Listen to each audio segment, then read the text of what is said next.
জানিয়ে দেব সর্বশেষ আপডেট বাংলা সংবাদ ও শুরুতেই শিরোনাম। রাজনৈতিক প্রতিপক্ষ নিয়ে সমালোচনা করে নয়, জনগণের ভাগ্য বদলের সুস্পষ্ট পরিকল্পনা দিয়েই দেশের উপকার করা সম্ভব বলেছেন বিএনপি চেয়ারপারসন তারেক রহমান। গত সোমবার দুপুরে রাজধানীর কলাবাগান ক্রীড়া চক্রের মধ্যে আয়োজিত ঢাকা 10 আসনের নির্বাচনী জনসভায় তারেক রহমান এসব কথা বলেন। জনসভায় ঢাকা 10 আসনে বিএনপির প্রার্থী রবিউল আলম রবি সভাপতিত্ব করেন। তারেক রহমান বলেন, আজকের এই নির্বাচনী জনসভায় আমরা চাইলে আমাদের রাজনৈতিক প্রতিপক্ষদের নিয়ে অনেক কথা বলতে পারি, বিভিন্ন ব্যক্তি বিভিন্ন বিষয় নিয়ে সমালোচনা করতে পারি, কিন্তু শুধু কথা বললেই কি দেশের বা জনগণের কোনো লাভ হয়? না, লাভ হয় না। দেশ ও জনগণের প্রকৃত লাভ তখনই হয় যখন একটি রাজনৈতিক দলের হাতে থাকে জনগণের ভাগ্য পরিবর্তনের জন্য সুস্পষ্ট পরিকল্পনা ও কার্যকর কর্মসূচি। বিএনপি কৃষকদের পাশে দাঁড়াতে কৃষি কার্ড, দেশের মায়েদের গৃহিণীদের পাশে দাঁড়াতে ফ্যামিলি কার্ড চালু করবেন বলে জানান তারেক রহমান। গ্রাম ও শহরের প্রান্তিক খেটে খাওয়া নারীদের স্বাবলম্বী করে গড়ে তুলতেই এটি করা হবে বলে জানান তিনি। সারা দেশের স্কুল শিক্ষকদের পর্যায়ক্রমে কম্পিউটার প্রদানের মাধ্যমে প্রযুক্তি নির্ভর শিক্ষা নিশ্চিত করা হবে বলে তারেক রহমান জানান।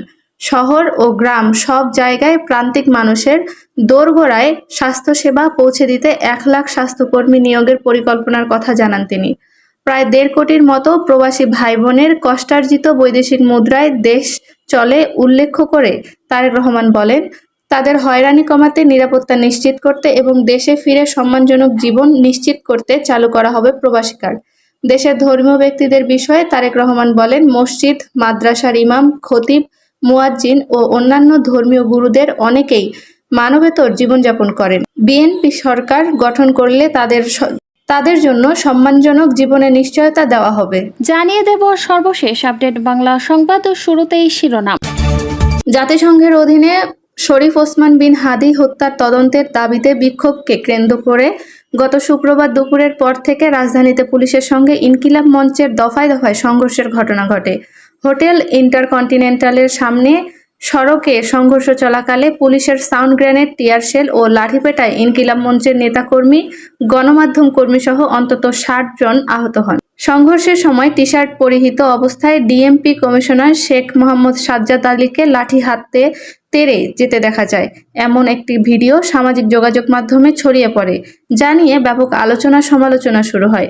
এ বিষয়ে জানতে চাইলে ডিএমপি কমিশনার শেখ মোহাম্মদ সাজ্জাদ আলী বলেন, আমি ছুটির দিনে বাসায় ইনফরমাল ড্রেসে চুল কাটাচ্ছিলাম। তখন জানতে পারি আন্দোলনকারীরা যমুনার দিকে ঢুকে পড়েছে। কোনো ধরনের প্রস্তুতি ছাড়াই আমি ঘটনাস্থলে চলে গিয়ে দেখি পরিস্থিতি ভয়াবহ। সোমবার দুপুরে ডিএমপি মিডিয়া সেন্টারে আয়োজিত এক সংবাদ সম্মেলনে সাংবাদিকদের প্রশ্নের জবাবে তিনি আরও বলেন, নির্বাচনের 5-6 দিন আগে সরকার প্রধানের বাসভবনের সামনে আন্দোলনকারীরা এসে এ ধরনের কর্মকাণ্ড করলে ডিএমপি কমিশনার হিসেবে কি আমার বসে থাকার সুযোগ আছে? তিনি বলেন, ডেইলি স্টার ও প্রথম আলোতে গভীর রাতে যে আক্রমণ হয়েছিল ট্রাফিক জ্যামের কারণে আমার অফিসারদের সময়মতো সেখানে পাঠানো সম্ভব হয়নি। তখন সব দায় পুলিশের উপর এসে পড়ে।